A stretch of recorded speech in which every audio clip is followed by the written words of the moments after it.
10월 마지막 요맘때쯤이면 좀 우리가 라떼 한 잔 생각나지 않습니까? 저는 얼죽아파예요. 얼죽아파인데 그래도 요때쯤 되면 따뜻한 라떼가, 그죠? 시나몬 가루도 좀 뿌리고 해서 라떼 한 잔. 10월의 어느 멋진 날에, 이런 가곡도 좀 한번 들어보고 머물러 서서 멋진 그림, 참 통찰력 있는 그림 하나 좀 감상하고, 그렇게 인생을 살아갈 수 있는 여유가 있으면 얼마나 좋을까요? 어때? 먹고 살기 바쁜데 그런가요? 그럼 말 나온 김에 시 하나 읊어볼까요? 이 가을에 선사하는 담임 목사의 시. 독일의 낭만주의 시인인 칼 부세라고 하는 분의 작품입니다. 제목은 산 너머 저쪽이라는 제목이에요. 산 너머 저쪽 하늘 멀리 모두들 행복이 있다고 말하기에 남을 따라 나 또한 찾아갔건만 눈물을 지으며 되돌아왔네. 산 너머 저쪽 하늘 멀리 모두들 행복이 있다고 말하건만. 이게 전부예요. 산 너머 저쪽 멀리 어딘가에 행복이 있다고 사람들은 말한다는 거예요. 산 너머 저쪽 멀리 어딘가에 somewhere 행복이 있을 거라는 거예요. 그래서 찾아간다는 거예요. 다들 그렇게 말한다는 거예요. 파랑새라는 작품도 같은 얘기죠. 파랑새를 찾아서 추억의 나라, 밤의 궁전, 숲속, 공동묘지, 행복의 정원, 미래의 나라 등을 헤매고 돌아다니지만 결국 못 찾습니다. 잠에서 깨어났어요. 그랬더니 집에서 키우던 비둘기가 그 찾던 파랑새였다는 걸 발견한다는 거죠. 행복은 저 멀리 어딘가에, 저 멀리 또 다른 하늘 어딘가에 있는 게 아니라 행복은 내 안에 있다는 거잖아요. 가까이 있다는 거잖아요. 자기 안에 있다는 거잖아요. 때문에 현대 긍정심리학자들은 이런 얘기들을 많이 해요. 행복은 내 안에 있는 거야. 가까이 있는 거야. 그래서 본인이 자기 자신에 대해서 어떤 생각을 갖느냐가 행복한 삶을 사는 데 있어서 결정적으로 중요하다. 자기 자신을 어떻게 인식하고 사느냐가 중요하다. 이런 얘기들 많이 해요. 난 안 돼. 난 안 돼. 가방끈도 짧고 집안도 별 볼 일 없고 나이도 많고 형편도 넉넉하지 않아. 이렇게 자기 자신을 바라보는 사람은 결코 행복한 삶을 살 수 없다는 겁니다. 인생이 괴로운 이유는 자기 자신을 바라보는 자신의 시선 때문인 거예요. 반면에 난 할 수 있어. 난 잘 될 거야. 난 가능해. 난 할 수 있을 것 같아. 이렇게 자기 자신을 긍정적인 시선으로 바라보면 훨씬 더 행복에 가까이 다가갈 수 있다. 그런 말이죠. 굉장히 중요한 인생의 통찰 아닙니까? 근데 여러분, 이 말이 진짜로 맞는 말일까? 꼭 그럴까? 멀리 밖에서 저 산 너머 어딘가에 행복이 있을 거라고 멀리까지 찾아 돌아다니지 말고 행복은 내 안에 있는 거야. 가까이에 있지. 평범한 일상에서 찾아야 하는 거야 라고 하는 이 말, 그런 것 같기도 하고 아닌 것 같기도 하고. 내 힘의 근원이 어디에 있을까? 내가 행복한 삶, 의미 있는 삶, 가치 있는 삶, 정말 후회할 것 없는 것 같은 그런 삶을 살아갈 비결이 도대체 어디에 있을까요? 그거 내 안에 있는 겁니까? 오늘 본문의 말씀을 통해서 인생의 가장 중요한 진리, 기록된 하나님의 말씀 속에 있는 진짜 진리, 우리 그거 한번 묵상해보는 시간 되기를 주의 이름으로 축복합니다. 오늘 삼손의 삶을 가만히 보면 삼손은 눈에 보이는 대로, 눈에 보이는 것만 따라가고 쫓아가는 인생이었다는 거예요. 오늘 본문 1절을 같이 한번 다시 볼까요? 1절 함께 읽어요. 삼손이 가사에 가서 거기서 한 기생을 보고 그에게로 들어갔더니, 삼손이 굉장히 일관성은 있는 남자예요. 신실해.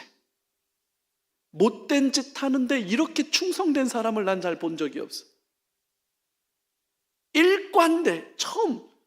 그죠? 삼손이 가사에 가서, 이 가사라고 하는 동네, 우리말 성경에는 가사라고 번역됐지만 지금 지명으로 하면 가자입니다. 가자지구.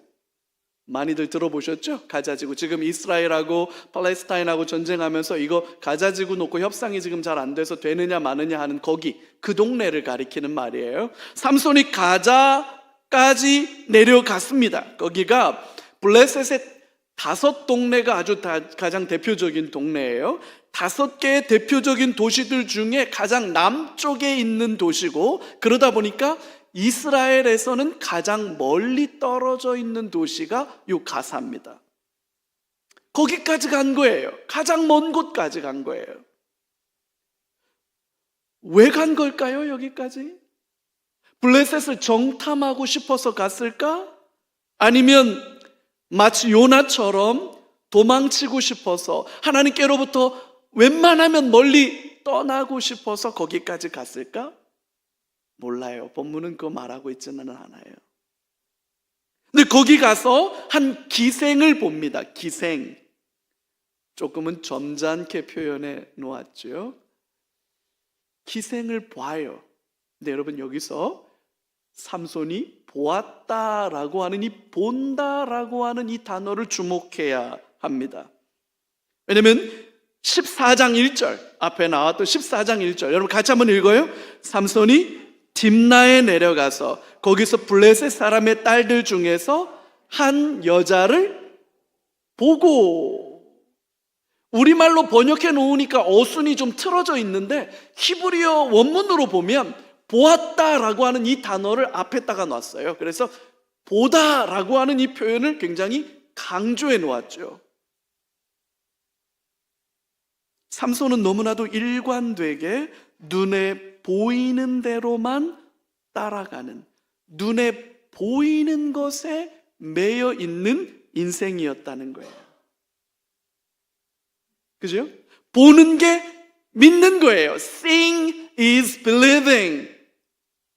보여야, 봐야 믿는다. 보여줘봐. 내 눈으로 보여줘봐. 그럼 내 믿을게. 우리 다 그런 말 하잖아요. 봐야 믿는다는 거예요. 내가 보면 믿는다는 거예요. 또 이런 말도 있죠. 견물생심이라. 뭔가를 보면 갖고 싶어지는 마음이 든다는 거예요. 보는 건, 그래서 보는 건 믿는 거기도 하고, 보는 건 갖고 싶은 탐욕이기도 해요. 시각적 자극이라고 하는 게 가장 강력한 유혹 중에 하나입니다. 그래서 여러분, 우리가 주목해서 바라보는 것, 그 주목해서 바라보는 것이 탐욕이 될 수도 있고, 다른 관점에서 보면 비전이 될 수도 있는 거예요. 똑같이 주목해서 바라보는데 그것이 나를 욕망과 가지고 싶어지는 욕망을 일깨워서 그걸 가지기 위해서 몸부림치게 만드는 욕망으로 나를 이끌어가는 뭐가 되기도 하고, 바라보는 거예요. 주목해서 바라보는 거예요. 그 바라보는 것이 내 삶을 의미 있고 가치 있고 순전하게 만들어갈 수 있는 비전이 되기도 한다는 거예요. 이건 사명이죠. 그래서 여러분, 내가 뭘 주목해서 보고 있나? 여러분, 뭘 주목해서 보고 있습니까? 여러분들께서 주목해서 보고 있는 것들이 지금 뭡니까? 보는 건 그 사람의 신앙이고 인격이고 삶의 방향입니다. 기생을 주목해서 바라보는 거예요. 가사까지 가서 그 블레셋의 가장 깊은 도시까지, 가장 안쪽에 있는 도시까지 가서 삼손은 결국 뭐 봅니까? 기생 보고 있습니다. 기생 보고 있어요. 그녀를 탐하느라 도끼자루 썩는 줄도 모르고 있습니다. 삼손에게는 그 기생을 바라보느라 자신이 사사라는 자신의 정체성도, 나시린이라고 하는 자신의 소명도 안중에 없었던 거예요. 블레셋 사람들이 삼손을 알아보고 삼손을 죽이려고 매복합니다. 새벽까지 기다렸다가 밤새 삼손이 지쳐서 잠들면 그때 가서 죽여버려야지, 그리고 기다리고 있었던 거죠. 근데 한밤중에 삼손이 일어나서 성문을 뽑아 들고는 헤브론산 산 꼭대기까지 그걸 메고 옮겨 놓습니다. 그리고 그게 끝이에요. 오늘 본문 1절에서부터 3절까지 내용이 그 얘기입니다. 여러분, 이게 무슨 서커스 공연도 아니고 아닌 밤중에 홍두깨도 아니고, 이게 도대체 무슨 내용을 가지고 기록되어져 있는지, 왜 이걸 기록해 놨는지, 뭘 얘기하려고 하는 건지 아무것도 메시지가 없어요. 그저 무모한 힘자랑만 넘쳐날 뿐이에요. 재능을 낭비하는 거죠. 하나님께서 주신 엄청난 재능을 이기적인 욕망을 쫓아가느라 낭비하고 있을 뿐입니다. 눈에 보이는 대로 쫓아가느라고 하나님께서 주신 소중한 재능을, 시간을, 열정을 낭비하고 있는 삼손. 그게 전부예요. 그게 전부예요. 다른 뭐가 없어요. 여러분, 혹시 이게 저와 여러분의 모습은 아닙니까? 혹시 이게 저와 여러분들의 모습은 아닙니까? 여러분, 뭘 주목해서 보고 계십니까? 뭘 보기를 원하십니까? 뭘 쫓아가고 계십니까? 힘자랑만 넘쳐나는 거죠. 그래서 뭐가 남아요?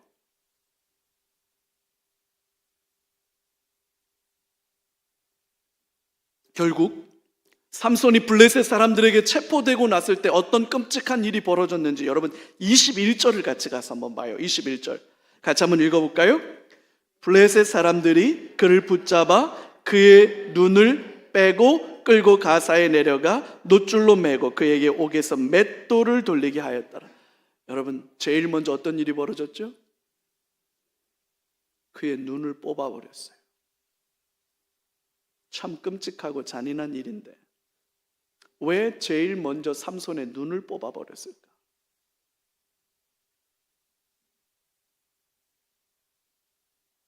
뭘 보고 있느냐? 뭘 보고 있느냐? 여러분, 이건 너무너무 중요한 문제일 수 있어요. 두 번째로, 그 세기의 유명한 스캔들, 들릴라와 삼손 스캔들, 그죠? 사랑이란 이름으로 배신이 벌어졌습니다. 삼손은 소랫골짜기라고 하는 곳에 내려가서 들릴라라고 하는 여인과 또다시 사랑에 빠집니다. 참 일관돼요. 그죠? 딥나의 여인, 가사의 기생, 그리고 이번엔 들릴라, 이 정도면 연애 중독자 수준이죠. 이스라엘의 사사라는 거, 태어나면서부터 거룩하게 드려진 나시린이라고 하는 자신의 정체성과는 상관없이 삼손은 지금 행복의 파랑새를 찾아서 저 멀리 산 너머 골짜기까지 찾아온 거예요. 이 소렉이라고 하는 이 골짜기 이름, 우리는 낯설겠지만 소렉이라고 하는 이 이름이 포도나무라는 뜻이에요. 포도나무 골짜기. 나시린 서원 일본하고 연결되어 있다는 뜻이죠. 결국 블레셋 방백들이 들릴라에게 가서 삼손이 가진 힘의 근원이 뭔지를 좀 알아봐 달라고 들릴라를 설득합니다. 회유합니다. 종용하지요. 블레셋 사람들의 유명한 5 족장들이 다 찾아왔던 것 같아요. 그리고 들릴라에게 만약에 당신이 삼손의 힘의 근원을 우리에게 알려주고 우리가 삼손을 체포하고 결박할 수만 있다면 우리는 당신에게 우리 각자가 은 1,100개씩을 주겠다, 이렇게 제안을 합니다. 여기서 은 1,100개라고 하는 게 이거 무게를 재는 단위였는데 오늘날 정확하게 얼마가 되는지 환산하기는 조금 어려워요. 근데 추정해 보면 이렇습니다. 5 족장들이 각자 1,100개씩을 준다 그랬으니까 5,500세겔이거든요. 이 당시에 건장한 노예가 30세겔이었습니다. 그러니까 5,500세겔이면 건장한 노예 150명 이상을 거느릴 수 있는 엄청난 돈이에요. 학자들은 이렇게 말해요. 개인이 가질 수 있는 수준의 돈이 아니다, 이건.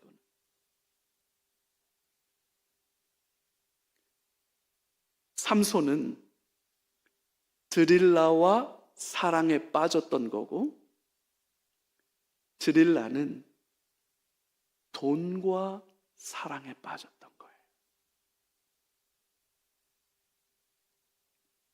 6절을 보시죠. 6절 같이 한번 읽어봐요. 6절 시작. 들릴라가 삼손에게 말하되 청하건대 당신의 큰 힘이 무엇으로 말미암아 생기며 어떻게 하면 능히 당신을 결박하여 굴복하게 할 수 있을는지 내게 말하라 하니. 자, 보세요. 이제 삼손과 연인 들릴라가 꼼냥꼼냥 이제 사랑하는 남녀 사이에 이제 은밀한 대화들이 오고 가는데, 보통 여러분 이런 은밀한 사랑의 대화는 어떻게 벌어지겠습니까? 예를 들어서 뭐 이런 거 아니겠습니까? 자기야 나 잡아봐라, 뭐 거기서 이러고 달려가거나, 아니면 하늘에 달도 별도 떠다 줄 거예요, 뭐 이러면 그래 하늘에 별 따다 줄 거예요, 당연하죠. 뭐 이런 대사가 오가야 되는 것 아닙니까? 지금 삼손과 들릴라가 둘이 꼼냥꼼냥 사랑을 나누고 있는데 들릴라 대사가 이렇습니다. 어떻게 하면 자기를 결박할 수 있어요? 어떻게 하면 자기를 망가뜨릴 수 있죠? 어떻게 하면 자기를 완전히 무너뜨릴 수 있는지 나에게 그 비결을 좀 알려주세요. 그럼 이게 사랑하는 남녀의 대화로 서로 어울립니까? 우리가 아무리 국어 실력이 모자라고 맥락과 문맥을 짚어내는데 매우 둔하다 할지라도 다음 중 사랑하는 연인 사이의 대화로 알맞지 아니한 것을 고르시오. 1번 자기야 나 잡아봐라. 2번 하늘에 달도 별도 따다 줄 거야. 3번 어떻게 하면 자기를 망가뜨릴 수 있죠? 정답 뭡니까? 제가 웬만하면 지금까지 한 번도 확률 50%가 아니면 제가 말씀 안 드렸는데 오늘은 제가 삼지선다 처음 내봤어요. 확률이 30%로 팍 떨어졌는데도 다 정답 맞춰요. 그렇잖아요? 들릴라의 이 대사는 정상적인 대사가 아니잖아요, 지금. 어떻게 하면 당신을 결박해서 굴복시킬 수 있습니까? 나쁜 의도가 선명하게 보이는데도 유독 삼손의 눈에는 아무것도 안 보여요. 상황이 점점 더 위험해지고 있다. 이 본문을 읽는 모두가 다 이거 뭔가 일이 벌어질 것 같은데 걱정과 염려가 잔뜩 늘어나고 있는데, 모든 사람들이 다 그런 염려를 느끼고 있는데 유독 삼손만 천하태평하게 들릴라의 품에 안겨 있다는 거예요.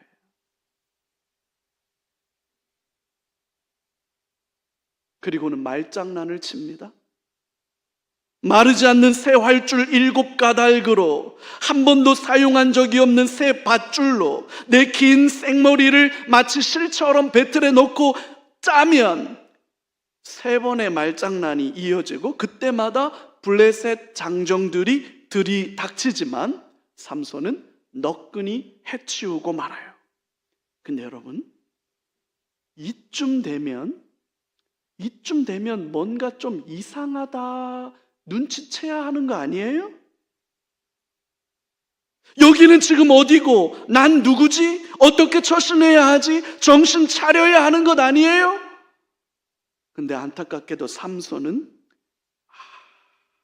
아무런 긴장하는 모습이 보이지 않아요. 그러자 들릴라가 이건 자기가 나를 사랑하지 않기 때문이야. 왜 자기를 무너뜨리고 자기를 망가뜨리고 자기를 결박시킬 수 있는 그 비결을 나에게 안 알려주는 거야 라고 말하면서 솔직하게 말해주지 않는다고 계속 날마다 조르고 재촉하니라. 우리 자매님들 힘내시기 바랍니다. 조금만 더 하면 넘어갈 수 있어요.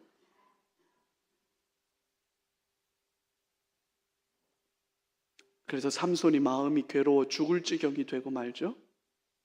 마음이 괴로워서 죽을 지경이 되고 말아요. 17절 같이 한번 읽어요. 17절 같이 함께 읽겠습니다. 시작. 내 머리 위에는 삭도를 대지 아니하였나니 이는 내가 모태에서부터 하나님의 나시린이 되었으며 만일 내 머리가 밀리면 내 힘이 내게서 떠나고 나는 약해져서 다른 사람과 같으리라 하니라. 여러분, 삼손 알고 있었습니다. 삼손 정확하게 알고 있습니다.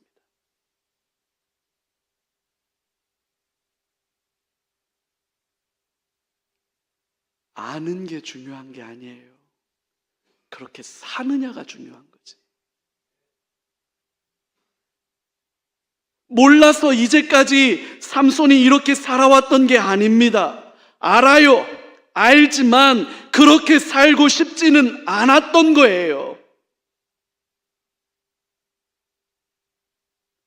피동적으로 내게 주어진 방식대로 살지 않고 능동적으로 내가 살고 싶은 대로 살고 싶었던 거지요. 왜요? 내 인생은 내 거니까. 내 인생은 내가 결정하는 거지요. 내 인생은 내가 책임집니다. 아무도 나에게 이래라 저래라 할 수 없는 거지요. 내가 보기에 좋은 건 좋은 거고요. 내가 보기에 싫은 건 싫은 거예요. 기준은 나에게 있는 거죠. 그래서 보이는 대로, 욕망에 이끌리는 대로, 소위 삘 받는 대로 살았던 거예요. 그렇게 살아도 아무 문제가 없을 만큼 그는 탁월한 능력을 가지고 있었기 때문이죠. 삼손이 가졌던 그의 탁월한 능력은 그에게 저주였습니다.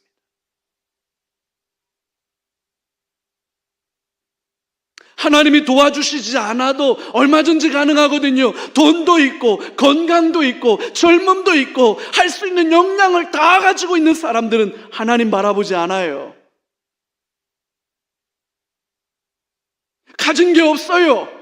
할 수 있는 게 없어요. 인생 되는 게 없어요. 내 마음대로 내 계획대로 내 소망대로 되는 게 없어요. 그런 사람들은 눈을 들어 하나님 바라봐요. 하나님 도와주세요. 하나님 도와주세요. 고난이 오히려 유익이다. 삼손은 그가 가진 탁월한 재능이 저주였던 거예요.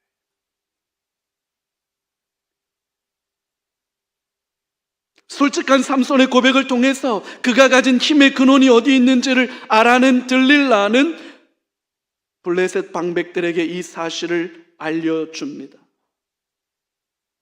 사랑이라는 이름으로 자행된 배신이죠.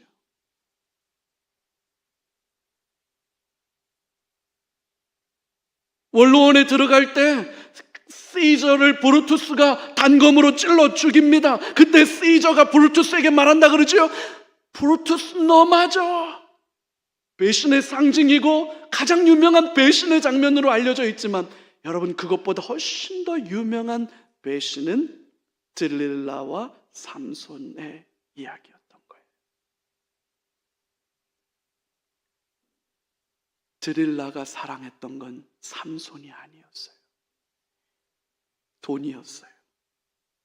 삼손은 들릴라만 있으면 된다고 생각했을 거예요. 내 인생 들릴라만 있으면 돼. 자기만 내 곁에 있으면 난 아무것도 필요 없어. 그래서 그녀의 무릎을 베고 누워서 그녀와 사랑을 나누는 거, 이게 삼손의 인생에 있어서는 유일한 기쁨이고 만족이고 즐거움이었어요. 다른 거 다 필요 없어요. 세기의 로맨스죠. 안타까운 건 들릴라는 삼손에게 마음이 없다는 거예요. 여러분, 내가 그토록 쫓아다니는 것들, 그것만 있으면 될 것 같은 것들, 내 인생에 대학 입시만 성공하면, 이번에 직장에서 승진만 할 수 있으면, 사업에 계약만 따낼 수 있으면, 내 인생에서 이것만 해결되면 내 인생에 문제 없을 것 같은 것들, 여러분, 그래서 그것 붙잡고 거기에 매달려서 그것만 되면 내 인생에 아무 염려 없을 것 같은 것들, 여러분, 그러나 그건 저와 여러분에게 관심 없어요. 그것들은 저와 여러분들의 행복의 근원이 될 수가 없어요. 삼손의 행복은 들릴라에게서 찾아지지 않아요. 나는 지금 뭘 쫓아가고 있는지, 여러분, 우리 한 번쯤은 진지하게 점검해 봐야 해요. 결국 여호와께서 이미 자기 자신을 떠난 줄을 깨닫지 못하였더라. 삼손에 대한 기록 중 가장 슬프고 비극적인 기록이죠. 여호와께서 이미 자기를 떠나신 줄 깨닫지 못하였더라. 여러분, 20절인데 같이 한번 읽어봐요. 시작. 들릴라가 이르되 삼손이여, 블레셋 사람이 당신에게 들이닥쳤느니라 하니 삼손이 잠을 깨며 이르기를 내가 전과 같이 나가서 몸을 떨치리라 하였으나 여호와께서 이미 자기를 떠나신 줄을 깨닫지 못하였더라.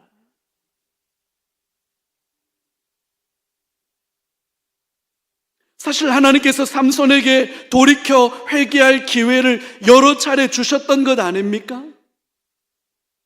딥나로 내려가는 길에 포도밭에서 사자를 만났을 때, 그때가 시작이었지요. 죽은 사자의 몸에서 꿀을 따먹고는 좋아할 게 아니라 나실인의 소명에 대해서 진지하게 한 번쯤은 고민해 보았어야 하지요. 결혼식이 파탄이 났을 때 돌아봤어야 합니다. 뭔가 잘못되고 있는 것 같다는 거. 마음 가는 대로 블레셋 사람들을 죽이고 약탈했을 때 그 결과는 더 큰 재앙으로 돌아오지 않았습니까? 결혼한 아내와 처가 식구들이 몰살되었을 때 그때라도, 늦었지만 그때라도 깨달았어야 하지요.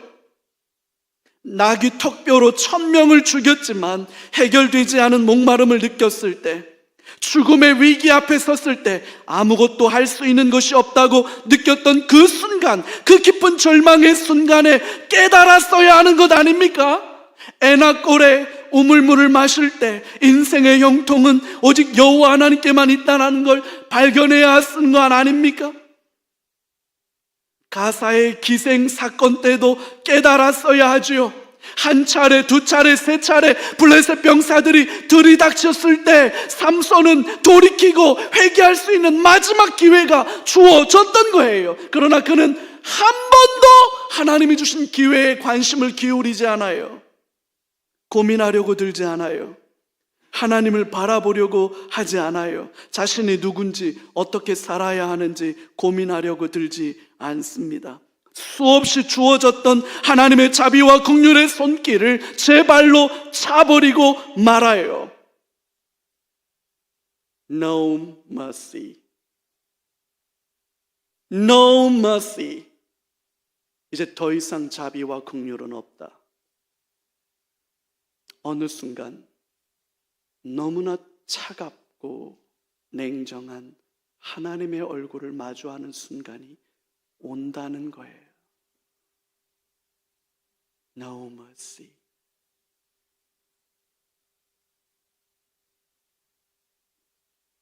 하나님께서도 손을 거두십니다. 여러분, 이처럼 아둔하고 미련하고 어리석은 게 저와 여러분의 인생 아닐까요?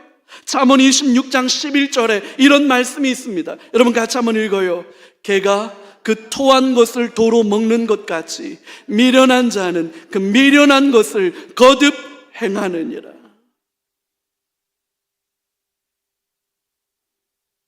돌이킬 기회가 주어졌을 때 돌이켜 회개해야 합니다. 엎드려 말씀을 듣고 기도의 자리에 나아갈 수 있을 때 그렇게 해야 합니다. 가을 말씀 사경에 매년 돌아오는 연례 행사라고 생각하지 마시고 결단하고 참석해서 은혜 받을 수 있기를 바랍니다. 내가 원하고 내가 바라는 것들은 무엇인지 늘 내가 원하는 것들, 내가 눈여겨보고 있는 것들, 내가 소망하고 갈망하는 것들, 늘 우리는 거기에 우선순위를 두고 살죠. 그러나 1년 중 한 번쯤은 내가 뭘 원하는지가 아니라 하나님은 나에게 뭘 원하실까? 하나님께서 나에게 기대하시는 건 뭘까? 하나님의 말씀, 기록된 하나님의 말씀을 들으면서 나를 향한 하나님의 계획과 나를 향한 하나님의 뜻을 묵상해 보는 시간이 우리에게 꼭 필요해요. 그리고 나서 강한 자와 약한 자 사이에서 도와주실 수 있는 분은 여호와 하나님 한 분밖에 없습니다. 여호와여 우리를 도와주소서. 기도에 무릎을 꿇는 게 우리에게 필요하죠. 여러분, 이 가을 말씀 사경회 때 할 수만 있으면 부부가 좀 같이 와서 부부가 다 같이 손잡고 하나님의 말씀, 손 안 잡아도 돼요. 미안해요. 손 안 잡아도 되니까 부부가 좀 같이 와서 하나님은 뭘 원하시는지를 좀 물어요. 그리고 좀 같이 기도해요. 할 수만 있으면 어린 자녀들도 좀 같이 데리고 와요. 작년에 제가 그래서 우리 자녀들도 같이 와서 말씀 들었으면 좋겠다 싶어가지고 사경에 전참하면 통닭 쏜다 이랬더니 통닭집이 불날 뻔했어요. 덕분에 제가 재정 장로님을 오랫동안 못 쳐다봤어요.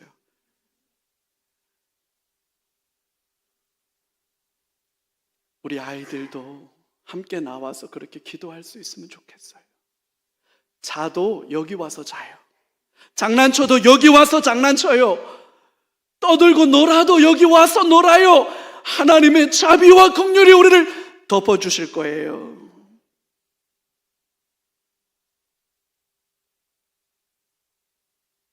그게 저와 여러분의 소망이 되기를 바랍니다. 마지막으로 다시 밀려진 삼손의 머리가 자라나기 시작했다는 거예요. 할렐루야. 여러분 22절을 같이 한번 읽어요. 시작.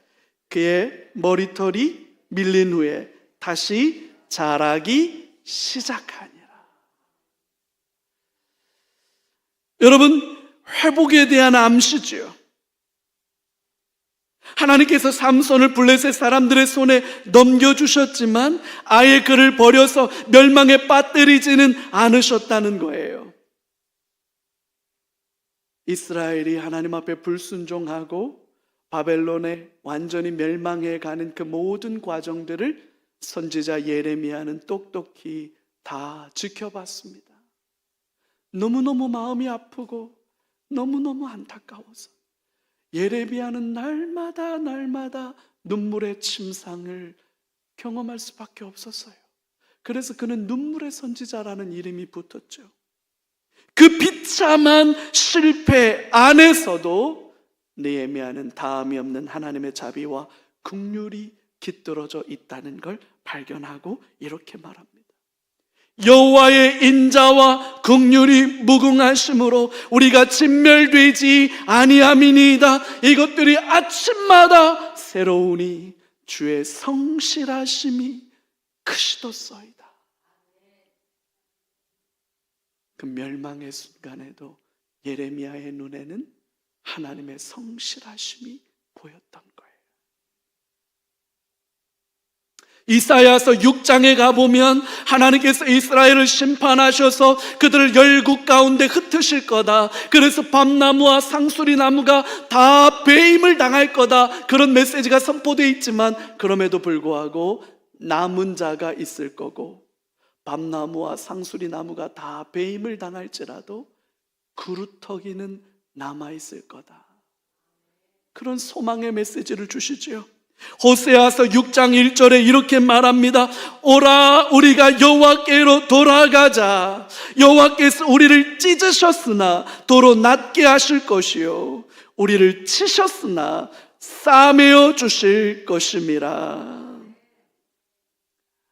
다시 회복시켜 주시는 하나님,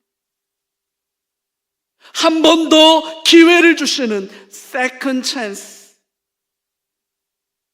또다시 기회를 주시는 하나님. 여러분, 이게 십자가 복음의 비밀이고 신비예요.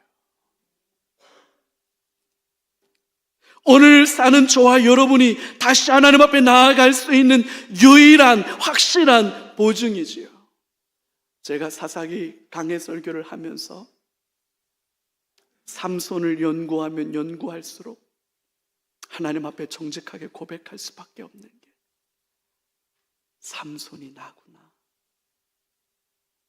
여기 설교하고 있는 연목사가 삼손이에요.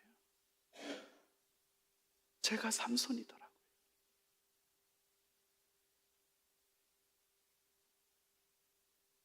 여러분, 우리가 삼손이에요. 이 시대가 사사시대예요. 삼손이 되어서 우린 사사시대를 살고 있어요. 기회가 그렇게 많이 주어졌는데 우리는 아무렇지도 않아요. 들릴 나만 있으면 된대요. 들릴 나만 있으면 된대요. 들릴 나는 나를 사랑하지 않아요. 나를 책임지지 않아요.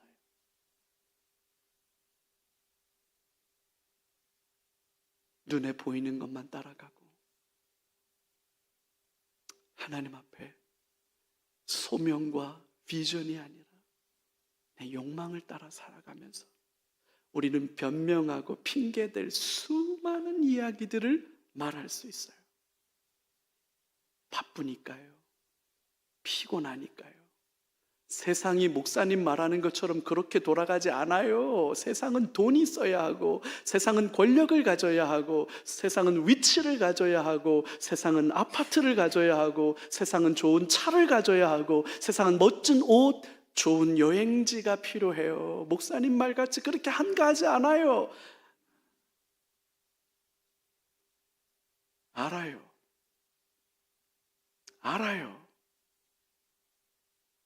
알아요, 여러분.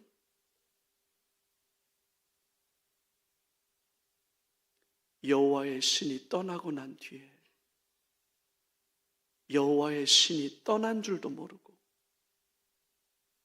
이전처럼 나가서 내가 떨치리라. 여러분, 삼손같이 살지 않는 저와 여러분들 되시기를 주님의 이름으로 축복합니다. 저와 여러분에게 다시 한번 소망의 약속들이 주어지기를 주의 이름으로 축복합니다.